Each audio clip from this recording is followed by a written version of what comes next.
Tonight we are going to have with us Bishop Wayne Malcolm, who many of you know as the business bishop, and of course David Smith. David Smith is in America. They are known as futurologists. In the UK, we call them futurists, and we are grateful for the insights that he'll be bringing us tonight, and so thankful for their presence here. I'd like you both, if possible, just to introduce yourselves. Tell us a little bit about you both. For 60 seconds, 30 seconds, whatever it might be, so that everybody on board is familiar with who you are and what you do. I know everybody's familiar with, most people are familiar with Bishop. We've had Bishop on before. David, we have not had on before. So I'll allow Bishop to go first, then David. Go ahead, Bishop. All right. Welcome, good people. I trust you can hear me loud and clear. I am Bishop Wayne Malcolm, otherwise known as the Business Bishop. And I lead a great church in London, ICANN Community Church, and a global network of aspirational believers who are taking their role and place in the marketplace very, very seriously. And we provide coaching and support for them. I'm delighted, as always, to be a part of these presentations. And it's always stimulating for me. Looking forward to the discussion tonight. Thank you so much, Bishop. And to David Smith. Dave, could you please talk to everybody about who you are and what you do? Yeah, good evening. Nice to be with you this way these days. This is the norm, isn't it? I suppose, first and foremost, I'm a husband and father of 4 boys who are all now men, and elder of a Baptist church, and have been a Christian since I was 30, which is more than 10 years ago, as you can probably imagine. The role I have these days, I had it for 20 years, is futurist or futurologist. And basically what I do is a little bit like a historian. Instead of investigating the past and then forming a better view of what it looked like and what times were like, I investigate the future and determine as best we can how it might turn out, and help organizations and people and all sorts of bodies try and embrace that with a bit more certainty. Fantastic. Thank you so much, David. And everybody, if you want to find out more about David as well, I know he's our new guest, our new friend. You can go to thegff.com. Thegff.com. That's the organization that he runs, and they are doing phenomenal work with major corporate organizations. And you can glean a lot of insights and more revelation from some of the papers that he and his staff and colleagues have written, and all the things that he's getting up to. Well, tonight we want to have a conversation about what's next. That's the question we're asking. What's next, and as it relates to the new normal. Because we are not going back to normal. This is the phraseology that some people are using, saying, I wish it would get back to normal. But the truth be told, we won't be going back to normal. There'll be a new normal. And so we want to kind of engage a little conversation about that. We won't be too long tonight, but I hope it will be revelatory. And we want to give just a few minutes at the end, maybe, for some Q&A if we have any significant questions coming through. I want to begin by just really looking at where we find ourselves now. We're in lockdown. We're emerging from lockdown. And of course, the very next thing on people's minds, aside from the fact that we've got a current virus that we're all trying to make sure doesn't come in any major second wave until a vaccine or a cure, as it were, is found. And we've had lives on that before that you can go and look at. If you're not familiar with these Wednesday night lives, you can check those out on YouTube on the Tab London page on YouTube, our channel on YouTube. But people are going to be thinking about finance. They're thinking about business. We want to talk about life generally, talk about business, talk about finance, talk about entrepreneurialism. Should that be the new norm that people are thinking about? Also, we want to talk about what should we be wary of? What's coming after this that was probably in the womb of culture anyway, that's now going to be birthed because I guess this virus has probably expedited the birth of some new concepts and new ideas that we're going to kick in. So, David, let me start with you. And I was going to ask you, number one, tell us a little bit about what you've been seeing in terms of the emerging things that we can expect as far as, first of all, business and the reality of the new way of doing business as we come out of this lockdown situation. Okay, from a business perspective, I mean, as in our own lives, we've been through a shock, and it has been through a shock, and very few organizations foresaw this coming. Last time I mentioned this was in 2011. I got tired of mentioning it. that we were overdue a pandemic. And then I was talking about 90 to 100 million people perhaps succumbing to it. But that wasn't something I wanted to talk about all the time. But, let me just give an example. I think it's a good example because it's bizarre. The BNP bank in Brussels, Paribas, Fortis they're known, they actually foresaw a pandemic, and they bought so many face masks that at the outset of the pandemic, they gave 125,000 away to the local hospitals. So it's not like some people didn't see this, but very, very few, number one. So let's be clear about that. Number two is we were going through the cusp of a big change anyway. We were going from, if you like, the industrial era, and people still hanging on desperately to sort of Napoleonic military hierarchical structures, desperately trying to think we've climbed the ladder to get to these positions. I don't want to break it down to a network of engaging components, which is what we're in now. Yeah. So the structure of firms, the operation of firms, the engagement inside and outside companies was changing anyway. And this has accelerated it massively because the difference between somebody inside the company and outside the company today is zero. You appear in a video conference as a person. You don't appear as in an office or on a call somewhere. You're all in the same boat. So that concept of people collaborating together is very broken. But also, of course, this is the real thing. This has changed is a lot of firms are very resistant to embracing digital. The ability to engage in using technology. They sort of paid lip service to it, but really weren't terribly convinced it was the way they wanted to go, and they got forced to. And a lot of people said it couldn't be done, and it turned out it could. A lot of people said it's very risky, and it turned out it isn't. A lot of people said their staff would hate it, and it turns out some of them quite like it. Right. So the bottom line is, through a shock, economic shock, we've been through an enormous journey. I don't think we know the consequence of the journey yet, in truth. But the one thing I do know is it takes, I'm afraid to bust a myth, but it takes 66 days to learn a new habit. And that scientifically, as much as we trust science at the moment, it's the latest research from University College London, 66 days to form a habit. Guess what? Tomorrow is the 66th day since lockdown. So, what are those habits we've learned that we're quite keen to hang on to?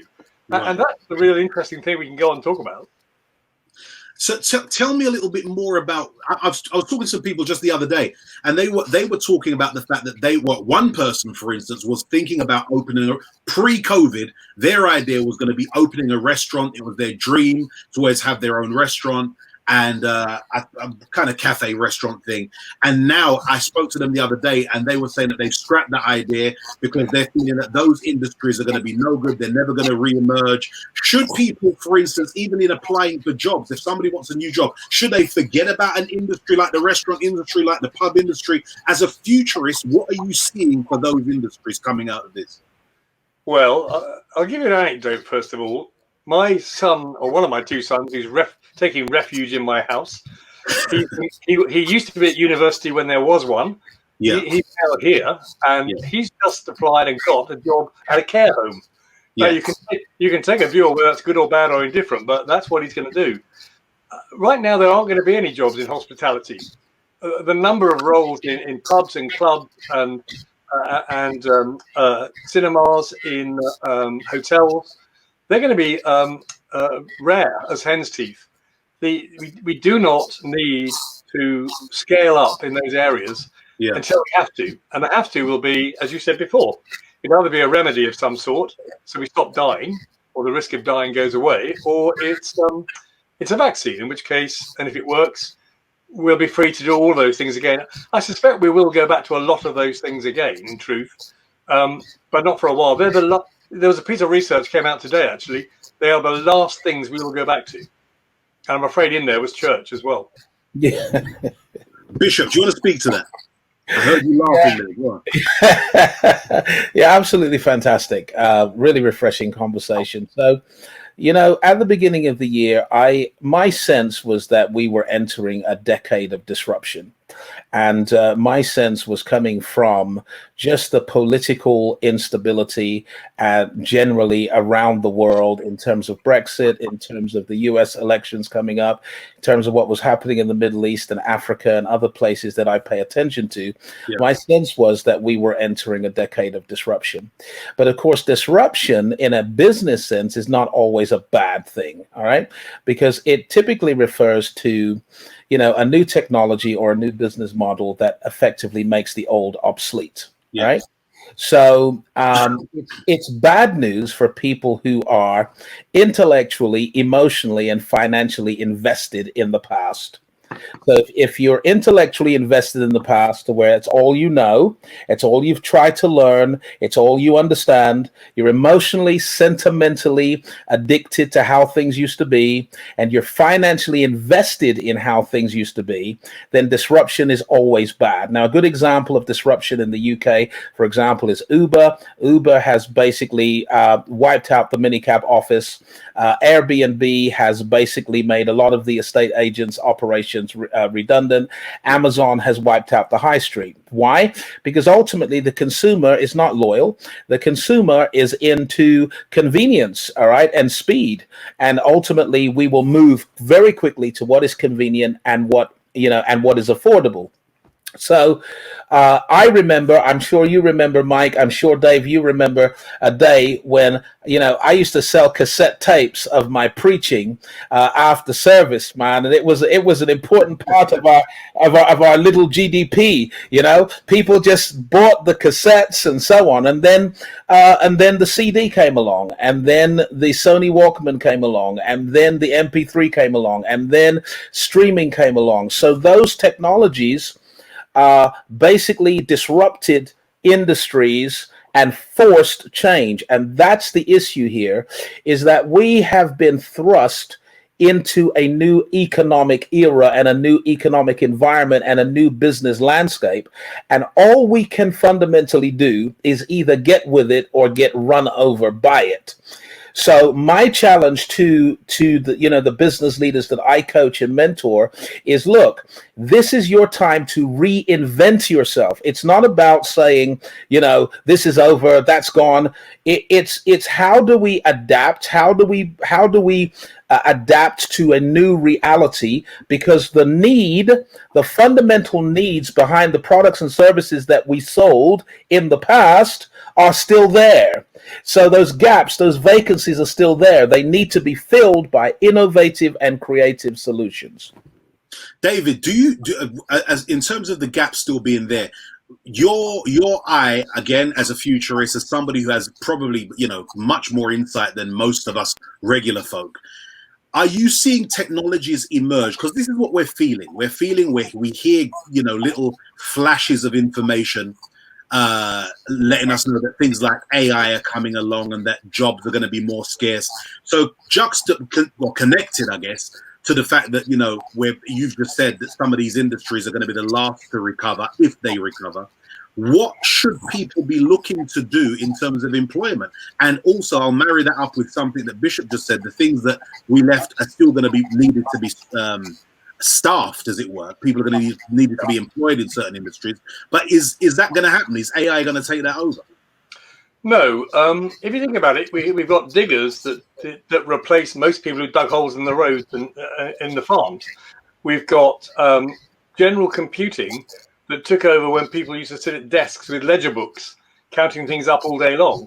AI is basically gone up the food chain, if you like, and the managerial professional level folk who use their intellect and their learning to earn a living, a lot of the mundane things that they do will disappear. In the first instance, we'll fight it. We hate it. We do not want our jobs to disappear. But actually, it isn't whole jobs. It's parts of jobs that are disappearing. You may not need the same number of people, and that's another issue altogether, or we deploy them differently. Yeah. But actually, it's the things that we like doing because they're relatively easy to do that disappear first. And there's the real challenge. We get left with the things that are quite tricky, that actually need us to do some thinking and some creativity, and to sweat over our thinking a little bit. So do we work 7 or 8 hours a day on that basis? Because I'm doing much harder things that are of higher value, and machines are doing the simpler things. So maybe I only work 3 hours a week. or sorry, 3 hours a day. And maybe I only work 12 or 15 hours a week. So you don't carry on doing the old things with new tools or new models. You do different things. And this is the whole point. If you look at every technological wave, we tend to make it do the old method, the old model, faster, quicker, cheaper, better. But that's utterly pointless. I say to people, even on a call today, you can tell when you've wasted your money because that's exactly what you do. You just make the old thing slightly better. Big deal. The point of technology is you have to look at it hard and say, what can it really let me do? What does it allow me to do differently in terms of customer propositions or the processes we employ to get things done or the people we engage to do them? So it's not like a lot is going away very soon, but it's changing dramatically. Because look about what's happened with distance, the death of distance over the last 2 months. We are doing things we never thought we would do online. Yeah. I'm having a glass of wine with friends in the evening online. I'm socializing with them. We're having dinner with people online, and they're having whatever they want to eat. I don't care what they eat. I'm not eating their food, but we're virtually sitting in the same room chatting. Yeah. I can wander off and do something else. The only downside to work on like that is everyone's tired because you have to concentrate. Whereas before on conference calls, you could go and do something else and pretend you were listening.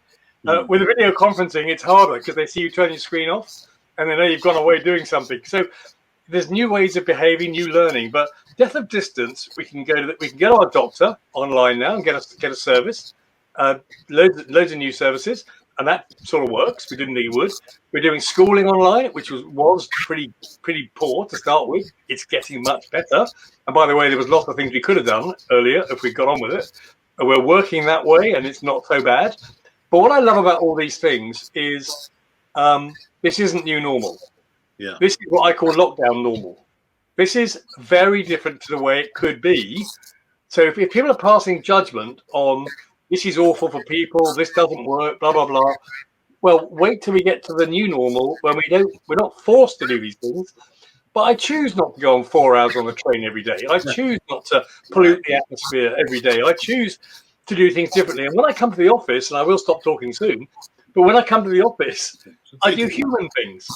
Because I'm a human being and I'm mixing with other human beings, I do human things. I don't sit in a pod sending emails to the person sitting next to me. That's stunningly pointless. And I don't even need to work from home because sometimes home's a laptop on a bed. It's a pretty poor version of remote working. Why don't I do what Bassins and Taverns tried to do 15 years ago, believe it or not, is use the upper room of pubs for a bunch of co-workers who don't even know each other to work from home in the top of the pub. So they've got relationship. It survives any one of them being made redundant or taking on a new project. They've got lifelong colleagues, so to speak, and you're mixing in your community. You're putting roots down in your community. We're going back to a craft industry. It's much better than the very temporary industrialized era we had of co-located activity. We're not doing that anymore. We're going to be spread apart, doing stuff in new ways. And I think it's quite exciting.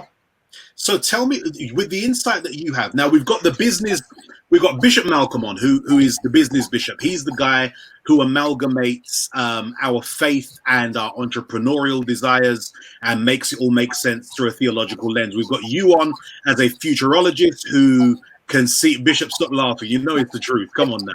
We've got you on, David, who's a futurologist who sees what's happening in industry, what industries are living, what are potentially dying. The average person listening in now who's thinking, right, I've got, a millennial or a Gen Xer potentially, or maybe even older, who's thinking about, look, I need to, coming out of this, I want to leave my job. I want to start something fresh. I want to turn over a new leaf. Where should they be climbing? Where should they be heading? What's their north now in terms of an industry? What sectors, in your opinion, are going to be climbing? And then, Bishop, I'm going to ask you to talk about what somebody can do in terms of their entrepreneurial pursuits. Go ahead, David.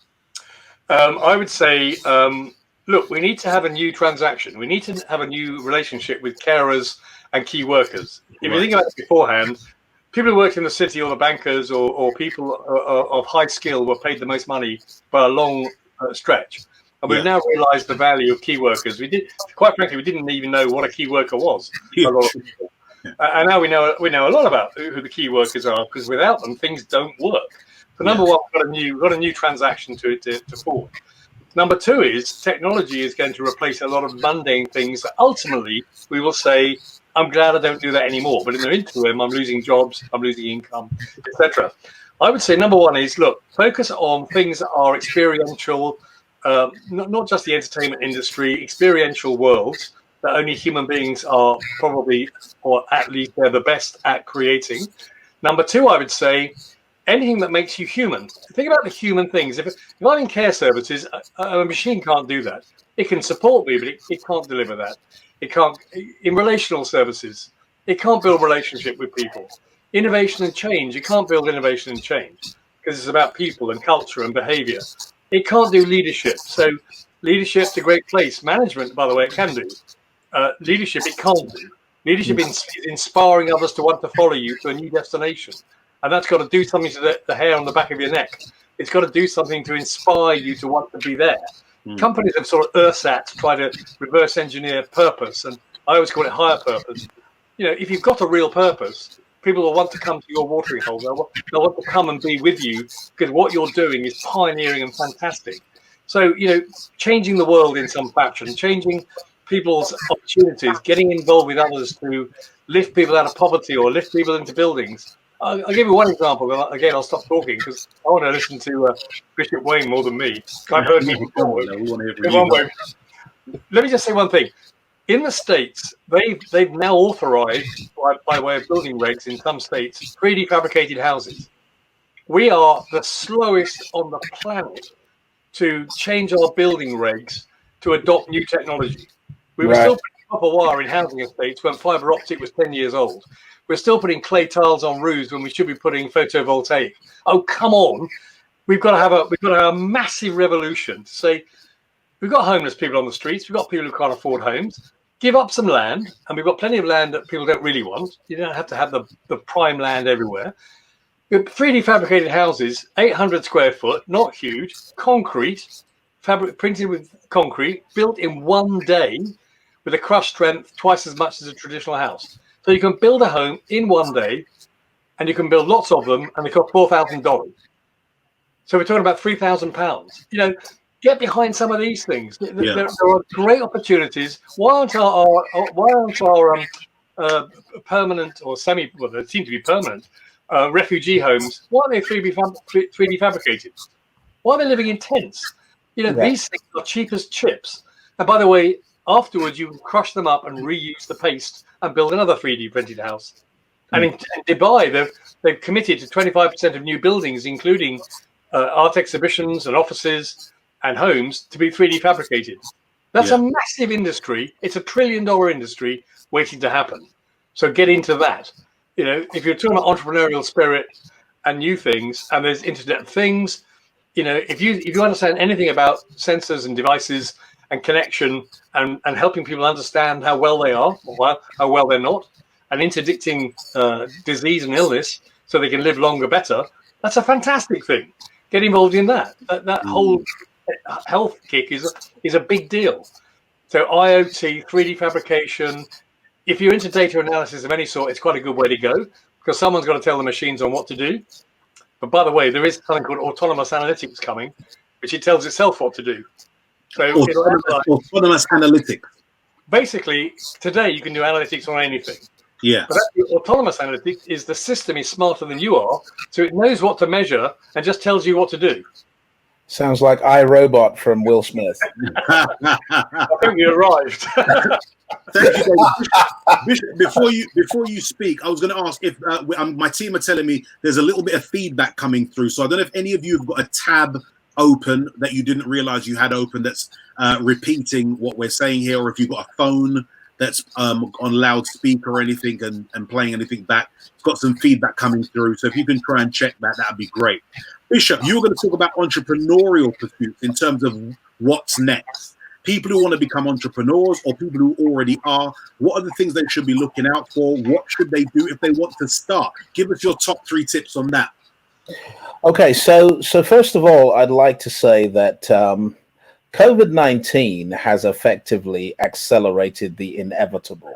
Okay? I think of this as the inevitable because industry and the economy was already moving in a particular direction, and it was moving towards integrating smart technology with every aspect and fiber of our experience. And we were all industries, all sectors, public, private, and whatever industry, were looking at how to save money and become more efficient and more cost effective utilizing technology. And as the technology becomes smarter and smarter, and as we move into this Internet of Things, where things are able to give data that informs information, this was already happening. This is not happening as a result of COVID-19, but it is accelerated as a result of COVID-19, because all of a sudden you have the entire civil service of a country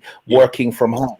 You have the entire office and administration of major companies working from home.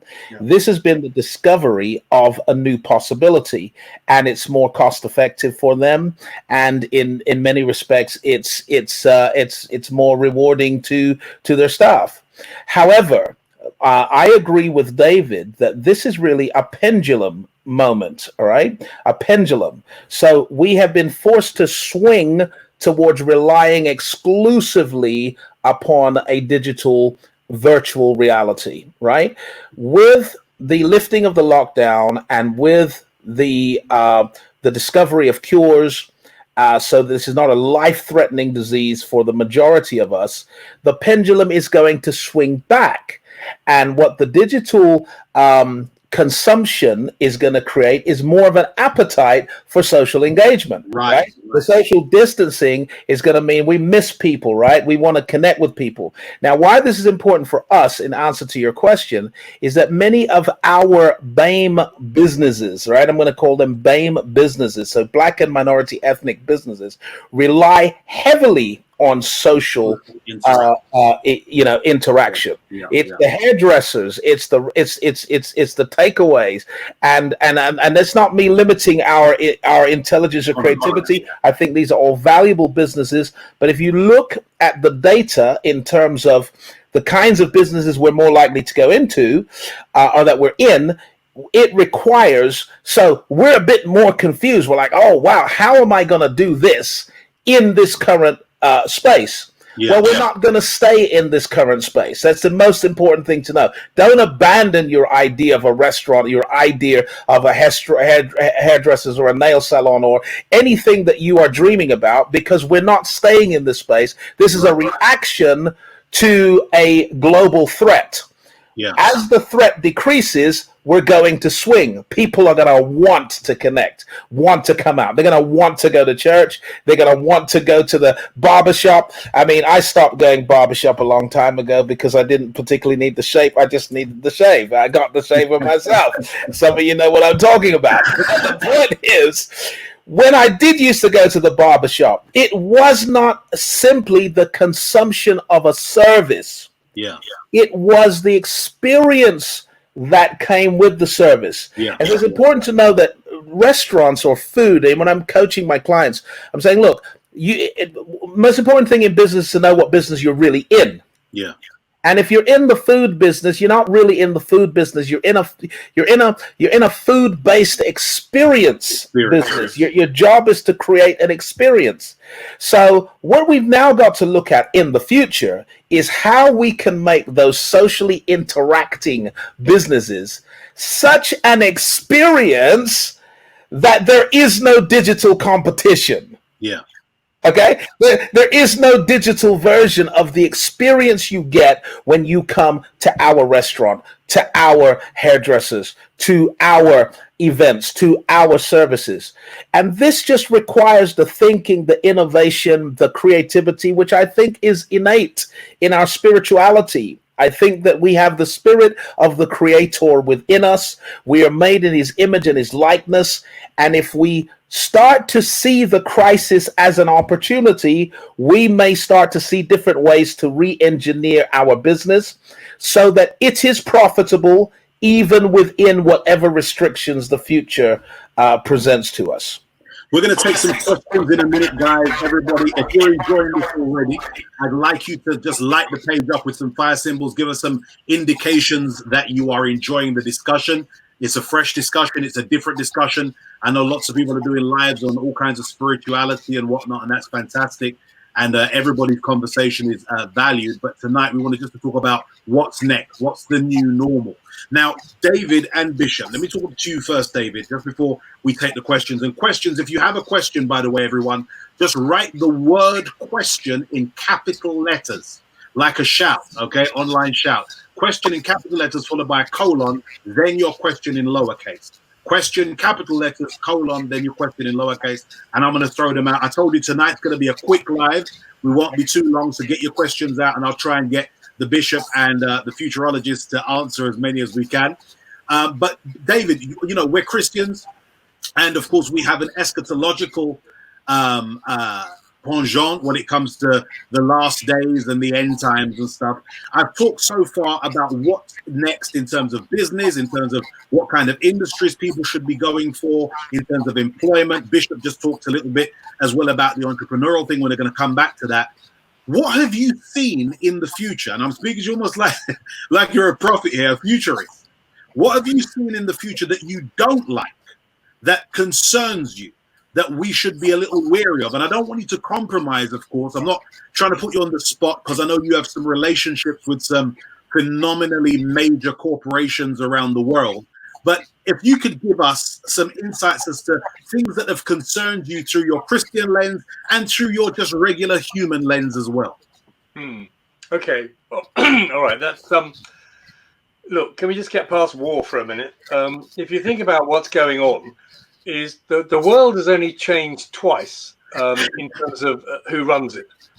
And the first time, basically, it was Great Britain, for better or worse, in its empire, in that industrialized era, if I say that, in terms of wanting some sort of dominance. So it was a sort of Judeo-Christian, British-run world we had. Then the Americans took over after the Second World War, which they made sure of, by the way, and the center of the world migrated across the Atlantic. And by the way, there was a website that tracked this once. It never quite got to the United States. It got to Newfoundland. And then it started moving back to Asia, because, by the way, in 1820, China ran the world, but it didn't go outside of its borders. It was the largest economy in the world. And it started moving back to China. Now, China claims not to have any imperialistic ambitions. It's not true. They've been doing that through bonds and owning countries and owning assets. And now they're tinkering with their presence in the South China Seas.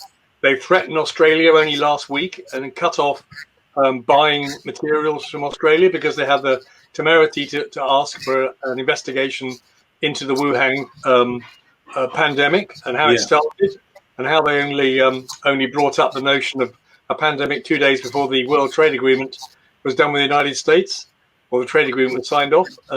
They put that clause in 2 days before, and then they announced to the world afterwards that there was a pandemic. So Australia said, well, we need to look into this, because did you know beforehand? Could we actually have done something about it? And China's literally instantly shut off buying any Australian beef. And that's one of their biggest industries. So China's becoming the bully on the block. And I'm sorry about that, China. It's going to use its muscle. It's never been shy of using its muscle. It's building a navy. It's building drones. It's got drone ships, by the dozen of them, who are now acting in the South China Seas. They've got drone aircraft. They've got aircraft carriers. The first one ever built by China has now been launched. So China is flexing its muscles. Now, if the United Kingdom was Judeo-Christian and Australia was Judeo-Christian, China isn't. I don't know what a world's like when the governance is run by a communist party that is not a democracy and is not based on the Sermon on the Mount. The law still hidden away in the United States and in the UK, not so much in Europe, the rest of Europe, is based on the Sermon on the Mount. The values that came through are still based on that. They're not based on that in China. So if you ask me what worries me, of course this worries me. I don't know how you control a country when they can tweak your nose because they own your treasury bonds. They can tweak your nose because they own your manufacturing supply chain. We have got to reverse ourselves out of this rapidly. We've become reliant on China because it was convenient to ship our carbon producing efforts to China blame them as the polluter, claim we're carbon free, and use their low cost economy. That's not staying quite the same as it was. So there is a big deal. In fact, some of the prediction for Southeast Asia, including Thailand and Vietnam and Cambodia, is they're going to have the biggest hit on GDP after this crisis. And a lot of that's going to become to a new reality about people realizing actually risk is as important as cost in my supply chain. And I've just realized that. Wow. We got a question coming. Do you think a recession is imminent? It's here. Well, technically, a recession is 2 quarters of negative growth. Yeah, of course. That's an easy peasy one.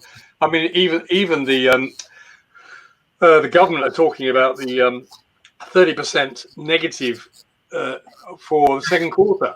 We've never had 30%. We've never had more than 6. You know, we shut the economy. I mean, basically, we shut the economy of the world. We shut the economy of Britain. But the truth is, you know, it's not a finance-driven recession, which took 7 years to recover. And by the way, every finance-driven recession takes 7 years to recover. Right. It's not very hard to predict when you're going to come out of it. People don't want to hear that, but it takes 7 years. And guess what? 2015 was the next best year after 2008 when people got greedy. Right. So, you know, 2015 was the next best year. We've tried 5 years of paying off our debt and crawling out of that, and, you know, fantastic growth. And we're hitting a massive reset button. And I'm going to be honest, even though this fantastic furlough scheme for job salvage has been a godsend, and I might say that deliberately because I think we might look at our government slightly differently, even though we won't want to admit it. They've saved a lot of people's livelihoods in what could have been a dreadful time. And in truth, we're going to lose jobs when the furlough's over. Wow. Bishop, some entrepreneurial questions coming in. If I want to start my business, what should be the first 3 things I think about as I launch out, coming out of the lockdown? Well, I think coming out of the lockdown is the important piece right there, because if you try to organize your activities based on the lockdown, then you will fall short. It's important to allow this pendulum to find its middle ground and get a sense of what the future is going to be like in a post-COVID environment.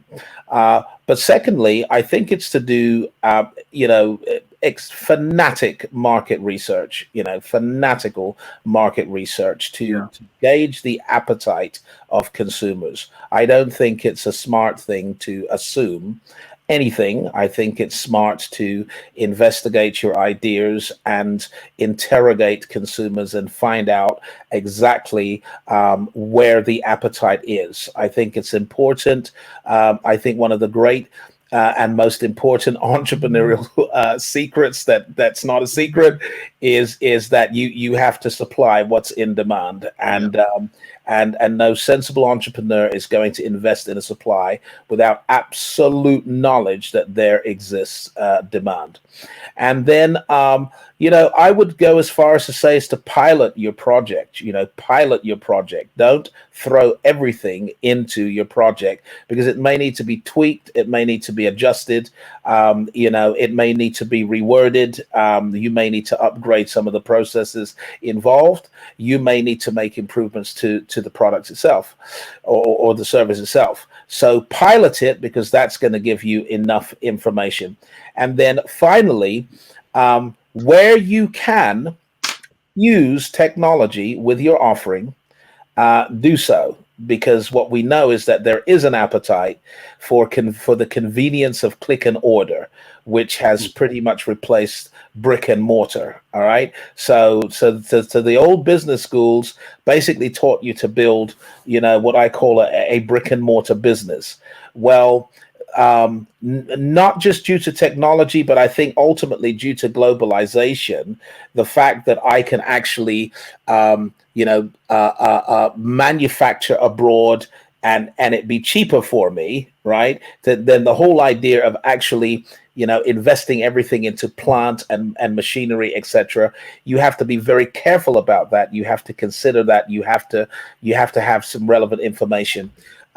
find a way to fuse technology with what you want to do, so that there is an app, or there is a click and order solution. There is, if you like, the Uber of your industry. Start to think out of the box and think, okay, people want it to be convenient. People want it to be now. Speed is a very big thing, I think, for consumers. How quickly can I get it? So think outside the box. I mean, if you're going to be doing hair, the hairdresser in the past, right? Sorry for keep going on about the hairdresser, but the hairdresser in the past set up in shop, you come to me. Yeah. Okay. It could be that the future hairdressers go to you and offer a more bespoke service that costs a little more, but suits your time and schedule and budget. Who knows? I think just as church people, we've got a lot of reinventing and re-envisaging and things to do. But I think it's just wrong to try to do it as a response to the lockdown. We need to be looking at how the pendulum swings and finding that center ground. David, questions coming. Thank you, Bishop. David's questions coming in, asking about any new technologies that are going to come in that we should be looking out for that could possibly threaten jobs. Well, there are a few. They threaten jobs, but they also create jobs. And I'll give you an example. People talk about AI, and it tends to be sort of machine learning or versions of it at the moment, or natural language and what have you.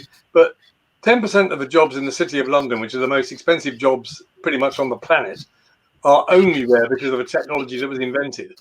So technology takes away jobs on the one level, but it also creates jobs at the next level. You're either replaced by it, or you explain what it is, right. or you make it work. So for every technology, have a look and think, what is your role? What role could I play? Am I in education?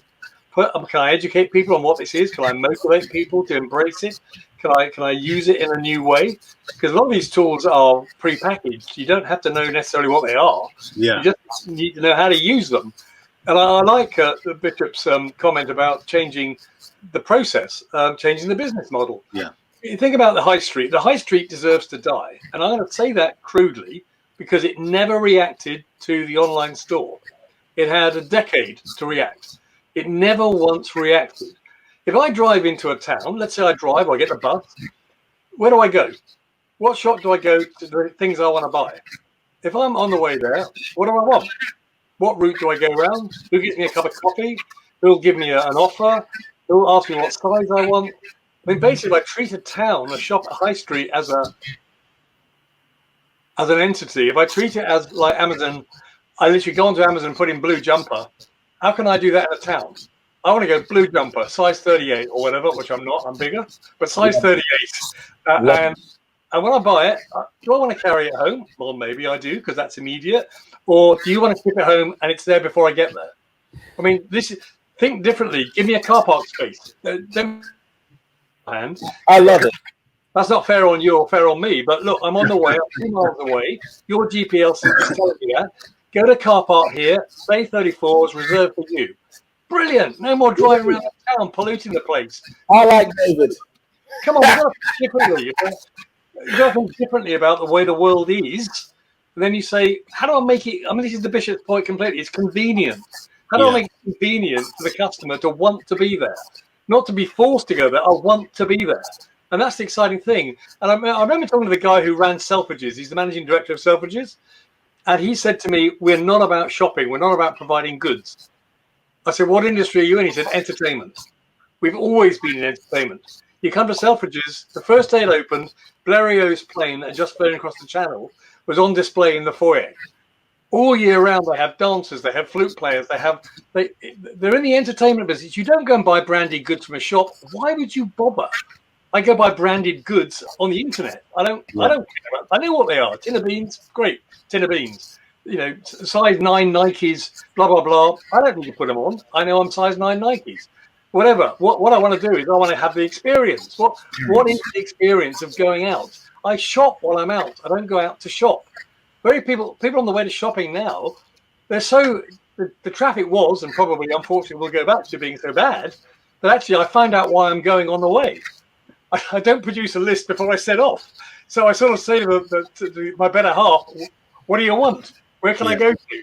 And I meet people spontaneously because I've got technology. So that is, that's part of a great conversation we should be having about our high streets. They're not dying. We're letting them die. Yeah. Can I throw something in there? Go ahead. And David, because I'd love David's feedback on this. That I want to encourage the small guy not to be intimidated by the big guy. I want to encourage you that David can still beat Goliath.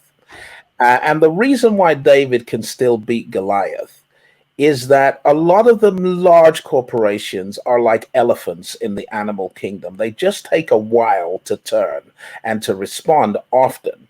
Not always, but a good example is the music industry that actually should have been ahead of the MP3 and the streaming curve as a whole.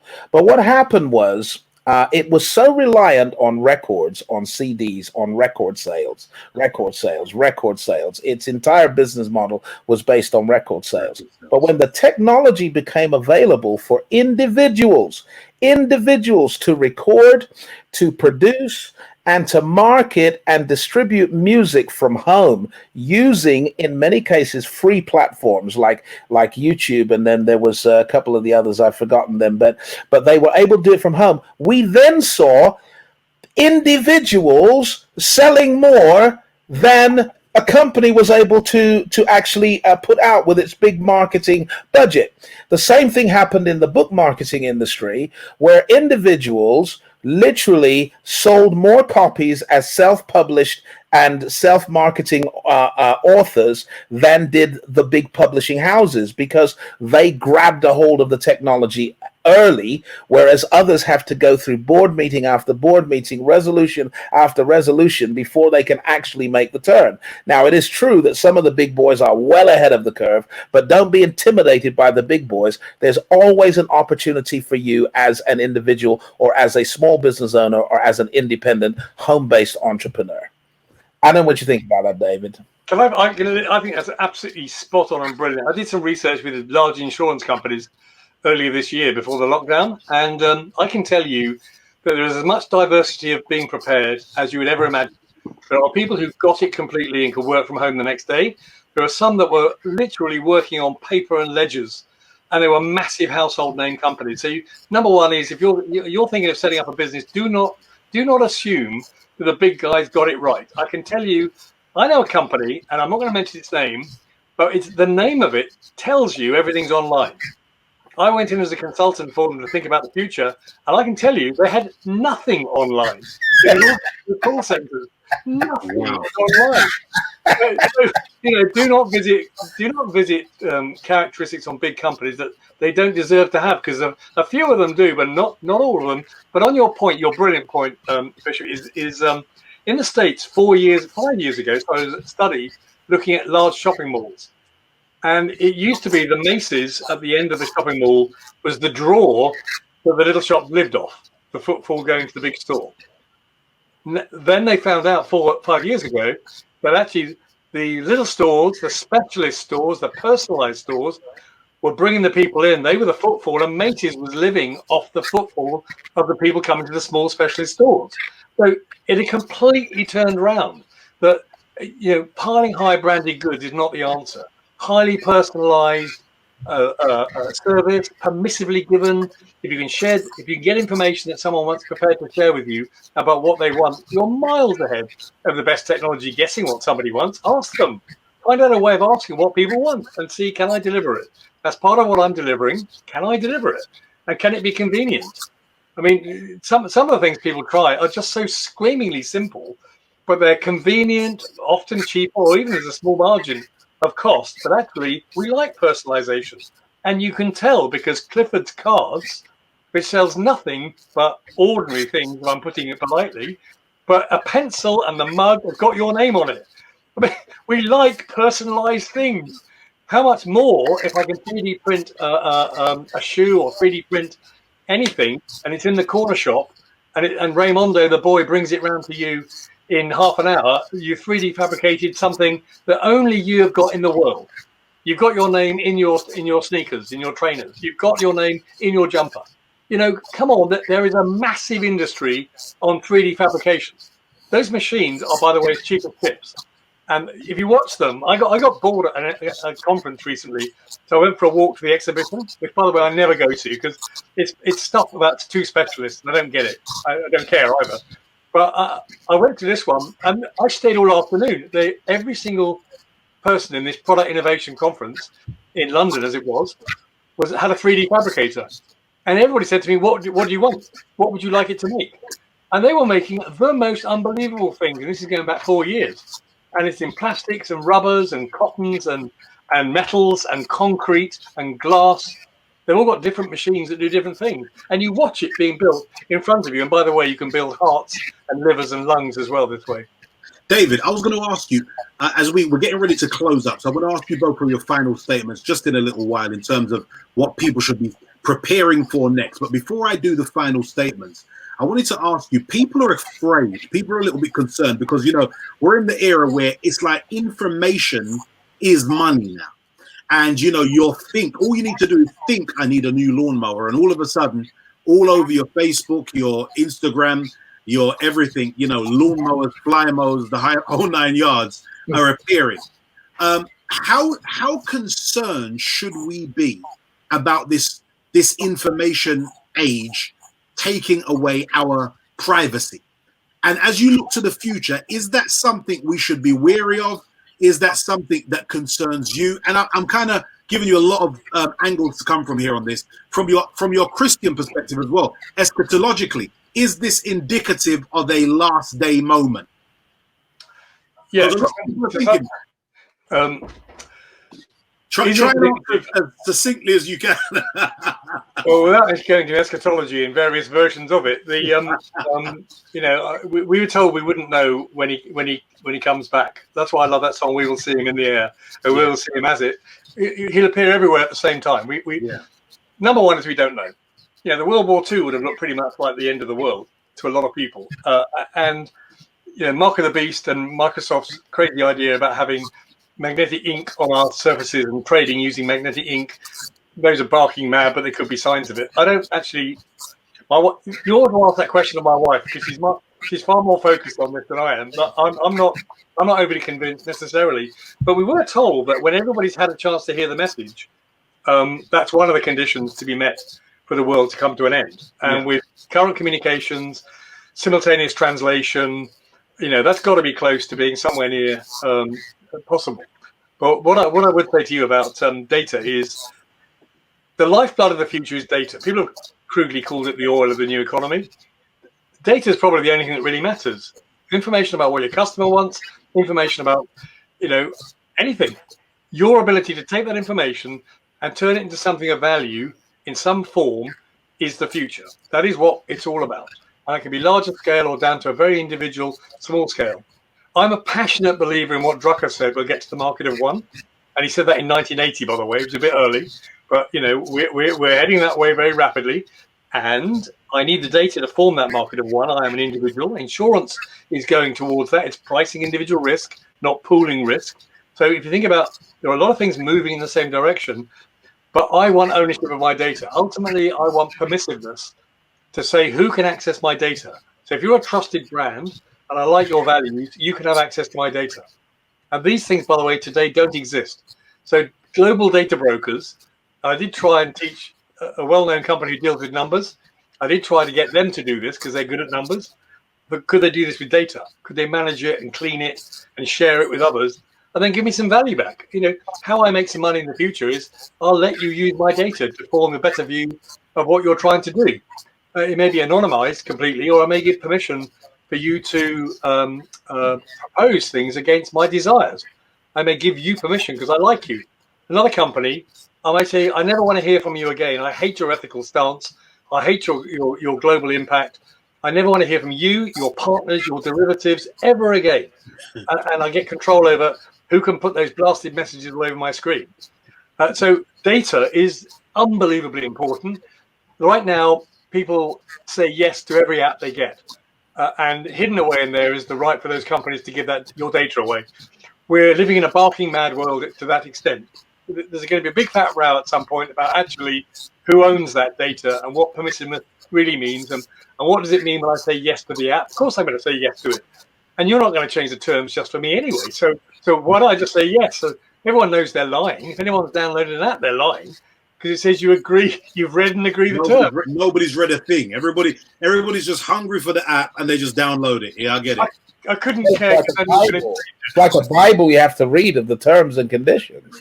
You don't have time to read your epistle on the There's some value in reading that, Bishop. Not the terms and conditions on an app.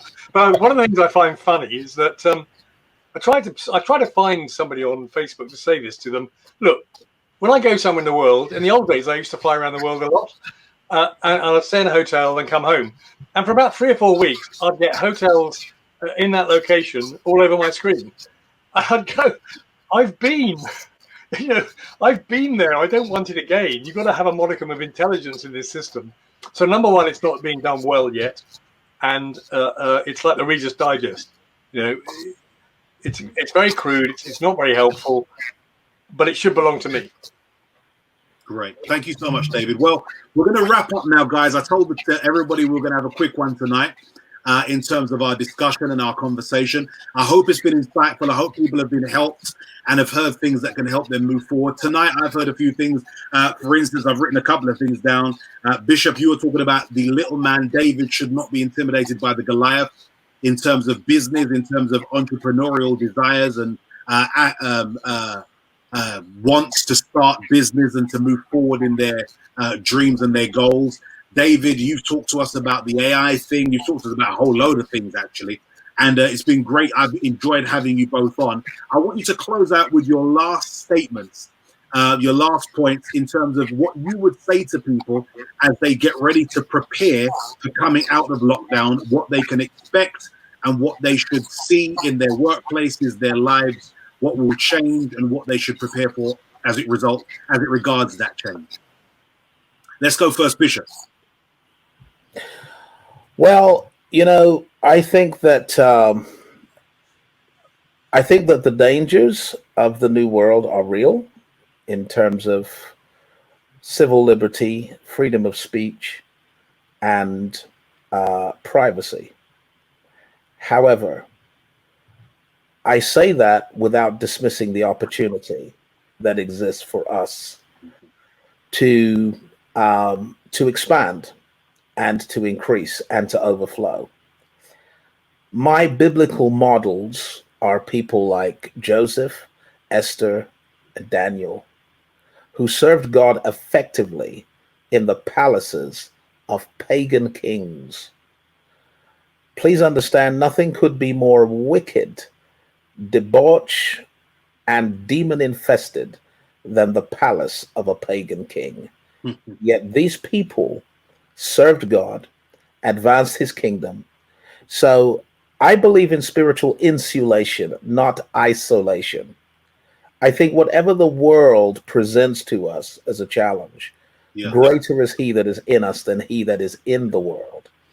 And that we can go confidently with Christ into any sphere of influence, politics, business, culture, entertainment. We can go confidently, knowing that we are spiritually insulated, and we should take necessary precautions. We should be aware. We shouldn't just be signing away our lives, but neither should we shrink into some sort of hermit lifestyle behind the monastery of the church. Segregating, isolating ourselves from a world that desperately needs us. And I have many more reasons why I think the world is going to need us in the future, but that is my closing remark as I have another appointment. God bless. Thank you, Bishop. Thank you so much. David, your closing statement, sir. Yeah, okay, very quickly. I suppose I've got one statement where it's in two sort of bits. It's we're going to re-enter a world where we've been starved of relationship, and we'll be looking at values of certain entities and organizations as we come out of it. We'll have time to analyze it. We'll be in recession, but we'll be analyzing and thinking about who performed well during this and who performed less well. We're happy to get together as a community and clap and applaud our caregivers. What does that really mean about our relationship with our community? Are we deeper? Are we more embedded? We already do the big lunch and things like that in our street, and it's fantastic. But our values and our real values are going to come to pass. So are we going to like Witherspoon, who tried to fire its staff, or are we going to like Fuller's, who actually gave their tenants rent holidays? I think we're going to come out with a different set of eyes and ears to think about the way the world works and what values we want to get behind. From a Christian perspective, from a church perspective, that allows, I think it gives an opportunity to share people. I'm a Christian and my values are those of a Christian. And that's how you can judge me. Never mind authenticity and made up rules. I have a set of rules that my Lord gave me and I'm standing on a rock. That's simple. By all means, accept them or not. But they are a set of very firm rules, and they let me get through the storm and get through the other side because I know where I'm going anyway, and I'm protected. But I would say one thing about the church is all of the people who stood at our tent flaps listening to our messages, and they found things which they valued or enjoyed, and they're happy to remain anonymous. I just pray God we keep those facilities open for people to carry on that engagement, if that's the way they want to engage, or alternatively, do they want to engage in a slightly more personal manner, and therefore we need to know who we are with each other. I think we've got a great opportunity to reach out in a combined way, a hybrid way, if you like. Wonderful. Thank you so much, David. Thank you so much, Bishop. I'm going to release you both. You can both have an evening rest. We greatly appreciate you. If you appreciated what they had to say, please let them know with the new amen and hallelujah and hand clap, which is fire emojis. Okay. Thank you so much, David. Grateful. Thank you so much. Online tonight. Thank you again. Thank you, Bishop. Thank you, David. Thank you. Everybody, if you enjoyed tonight, I need you to share it. We're going to post it up straight away. It will remain up on our Facebook page for a while, and we love you guys. Thank you for joining us.